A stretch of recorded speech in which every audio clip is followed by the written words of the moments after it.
எவ்வளவு தாழ்வான இடத்துல இருந்து மேலே வர முடியும். அண்ணாள் ஜெபம் பண்ணுறா, அவள் புரிஞ்சுக்கிட்டா நல்லா. இதை வீட்டில் ஒரே இன்சல்ட், பிள்ளை இல்லைன்றதுனால நம்ம ஊர் மாதிரி தான் இருந்திருக்கோம்னு நினைக்கிறேன்.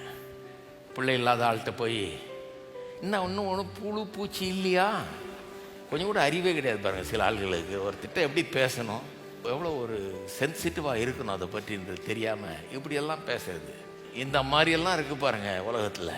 அவள் அத்தனை இன்சல்ட்டையும் வாங்கிட்டு வந்து ஆண்டவர்கிட்ட ஜெபம் பண்ணுறா. ஜெபம் பண்ணும்போது சொல்கிறா, ஆண்டவரே உங்களை பற்றி நான் நல்லா தெரிஞ்சுக்கிட்டேன். நீர் சிறியவனை புழுதியிலிருந்து எடுத்து எளியவனை குப்பையிலிருந்து உயர்த்துகிறவர், அவர்களை பிரபுக்களோடைய உட்காரவும் மகிமை உள்ள சிங்காசனத்தை சுதந்தரிக்கவும் பண்ணுகிறவர். எப்படி புரிஞ்சு வச்சுக்கிட்டா பாருங்க. கர்த்தரை புழுதியிலிருந்து எடுக்கிறவர் கர்த்தர், குப்பையிலிருந்து உயர்த்துகிறவர் கர்த்தர். நீங்க தாழ்ந்து இருக்கிறீங்களா? நான் சொல்றேன், நாளைக்கு நல்லா இருப்பீங்க. கர்த்தரை விசுவாசியுங்கள். ஒரு தாழ்ந்த இடத்துல, தாழ்ந்த வீட்டில், தாழ்ந்த நிலையில பிறந்ததுனால வருந்தாதீர்கள்.